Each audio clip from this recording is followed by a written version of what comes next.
चंदूलाल चंद्राकर जो medical college के अधिग्रहण के संबंध में जितनी भी बातें उठ रही है, सरकार की नीयत साफ है कि बच्चों को भविष्य को देखते हुए और दुर्ग में एक मेडिकल कॉलेज की उनकी घोषणा थी, तो ऐसे स्ट्रक्चर को लिया जाए जो कम पैसे में उपलब्ध हो रहा है।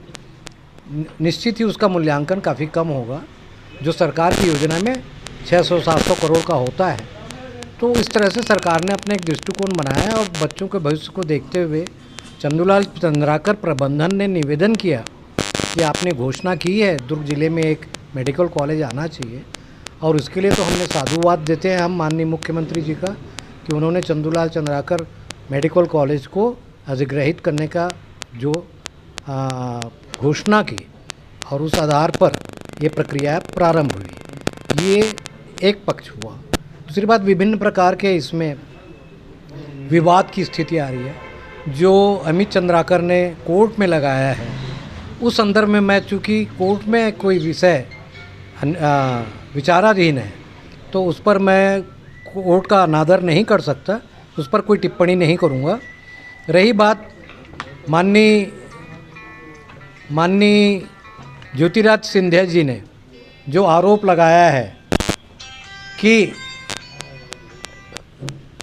भूपेश बघेल मुख्यमंत्री ने अपने दामाद का कॉलेज, क्षितिज चंद्राकर का कॉलेज, इसको मैं पूरी तरह एक कांग्रेसमैन होने के नाते जो जानकारी है और उस पूरे पुख्ते दावे के साथ कहना चाहता हूँ कि इस तरह की किसी भी रूप में क्षितिज चंद्राकर का आंशिक रूप से या परोक्ष अपरोक्ष कोई संबंध चंदूलाल चंद्राकर मेडिकल कॉलेज से नहीं है, उस प्रबंधन से भी नहीं है, किसी भी रूप में वो शेयरधारक नहीं है, ना ही उसके पिता या किसी के नाम से किसी भी प्रकार का वहाँ कोई शेयर या अंशधारक नहीं है।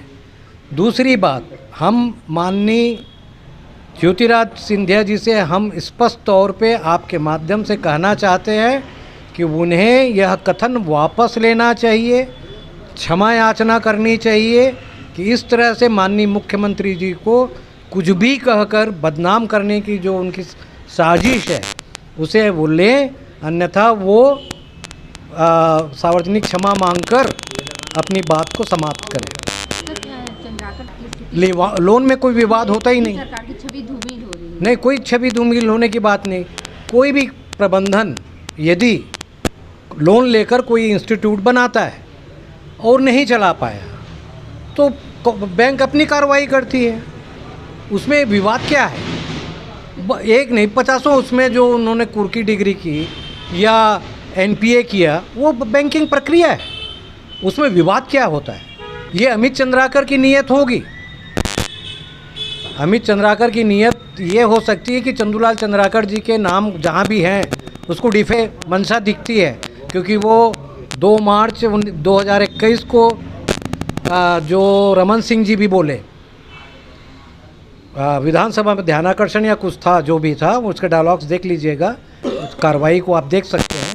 उसमें उन्होंने बाकायदा रमन सिंह को पत्र दिया है।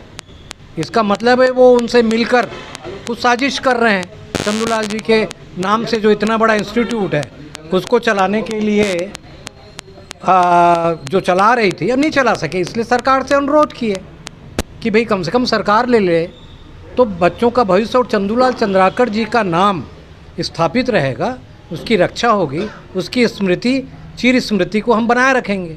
इसमें कोई विवाद की कोई बात ही नहीं है। मान लो अमित चंद्राकर को कोई विषय पे वो कोर्ट गए हैं, उस पर मैं टिप्पणी इसलिए नहीं करूँगा कि वह विषय कोर्ट के विचाराधीन है, उस पर उनके अनादर मैं कोर्ट का नहीं कर सकता, उस संबंध में कोई टिप्पणी नहीं करूँगा। नहीं, मैं आज जो मैंने बात की है प्रेस से या और मीडिया के आप सब से जो संदर्भ था मेरा कि अमित चंद्राकर जो हैं, आपने सोशल मीडिया में देखा होगा, अखबारों में देखा होगा, होर्डिंग्स में देखा होगा कि अमित चंदूलाल शब्द लिखते हैं जी।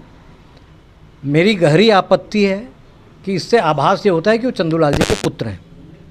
जैसे यदि मैं लक्ष्मण वासुदेव कहूँ, हमारी सामाजिक संरचना में ये चलन नहीं है कि हम अपने पिता का नाम या इसकी भी हमारी सामाजिक संरचनाओं में छत्तीसगढ़ में नहीं है, फिर भी कुछ लोग बिरले लोग करते हैं कि अपने पिता का नाम लिख लेते हैं, लेकिन अमित चंदूलाल जी का लिखने का कोई औचित्य मुझे समझ नहीं आता।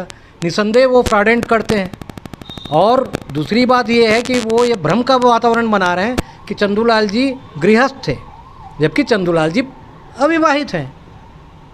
इस बात को वो सुस्पष्ट है। वो उनके दादा के छोटे भाई थे, चंदूलाल चंद्राकर जी। तो इस तरह से नाम का दुरुपयोग कर चंदूलाल चंद्राकर जैसे संत व्यक्ति जो अविवाहित थे, जिनकी छवि गृहस्थ से दूर होकर एक अलग ही छवि रही है, उसको वो धूमिल करने का प्रथम प्रयास कर रहे हैं।